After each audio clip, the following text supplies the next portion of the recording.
The hip flexors are like the immigrants of the human body. And before anyone gets all bent out of shape by me using the word immigrants, I'm an immigrant.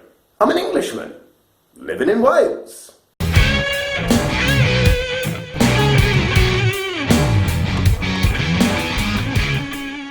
1. Like the term immigrant that comprises of a number of different nationalities all just lumped together, the term hip flexors is actually a number of distinct muscles that are again just lumped together dismissively. 2. Immigrants are wrongly blamed for just taking people's jobs, and so are the hip flexors. You've heard, oh, when you do a sit-up, it's the hip flexor that's doing all the work. But what this propaganda really means is the hip flexors are stealing the job of the abs. 3.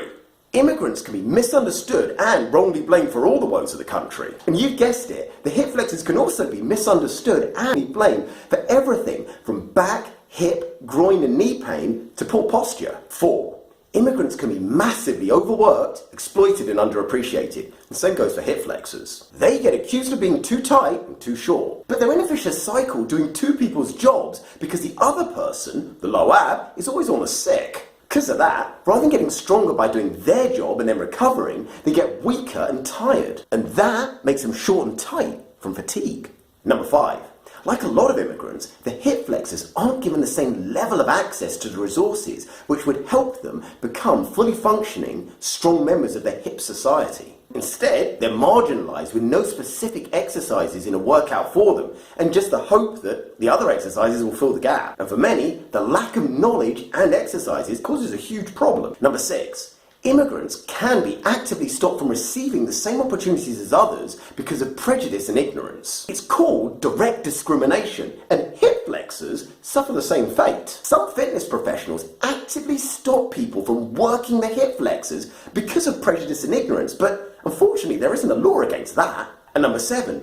In the way that immigrants are 100% necessary for the proper running of a country, the hip flexors are 100% necessary for the proper functioning of the hips. So how did the hip flexors get such a bad rep? Well, whenever a health professional tests them, usually using some variation of the Thomas test, they usually come up as too short and or too tight. Now theoretically, to have long, strong and relaxed hip flexors, you need 3 things. They need to do the correct movement through a full range of motion, and they need to be trained with a system that allows progressive overload and adaptation. And as I said, the hip flexors aren't a muscle.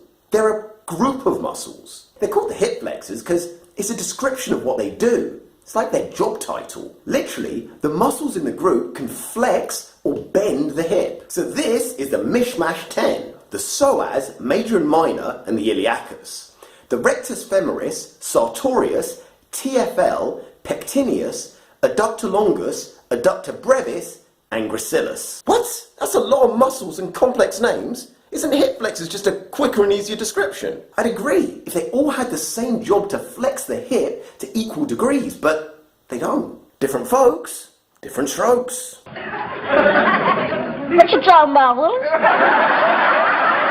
Let's start with the first 3. The psoas major, minor and iliacus are like 3 BFFs. Although they're 3 separate muscles, they're so close. Sometimes it's hard to tell them apart. Like a pop band, they've got a group name, the iliopsoas. Together, they're the only muscles in the body that join the upper part of you to the lower part. The top's attached to your lumbars, your low back, and the bottom's attached to your femurs, your thigh bone. The top of the psoas has a really important job, stopping the low back from flexing or bowing. It keeps a nice neutral curve. When your low back wants to bend, it resists, holding its length. Like a rope securing a tree in a hurricane, it doesn't lengthen or shorten. It holds isometrically. The bottom part of the iliopsoas, when it shortens, can help lift the knee. And here's the issue. How do you get one end of the muscle to isometrically hold while the other end shortens? And that is what the hip flexor back pain issue seems to be about. I'm not saying it's impossible because I'm sure some Shaolin monk can do it, but people seem to struggle with this skill, and when they shorten one end, they invariably shorten the other too. So they shorten the bottom end to lift the knee, and they end up shortening the top end too, which compresses the lumbar vertebrae. Long-term compression damages the disc. And chuck in a slight pelvic imbalance on one side, and you get pinching, and voila,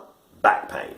If you get back pain when you do ab work, It's probably because you've taught your iliopsoas to shorten when you engage them rather than stay the same length. And shortening them, you guessed it, makes them short. But there are other muscles of the hip flexor group that can shorten and lengthen and have no effect on the back because they're not attached to your spine. So we need to work out how to train these to lift the knee so the psoas and iliacus can focus on holding the fall. Like a good feed, this is a starter. The main course is to follow, so look out for that. But now you've got a flavour of the issues and an understanding of why just lumping the muscles of the hip flexors into the same boat just isn't very smart or safe.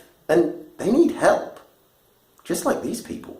I hope this makes sense. If it does, fire me a thumbs up. And if you like my vibe, please subscribe. Woo! Woo!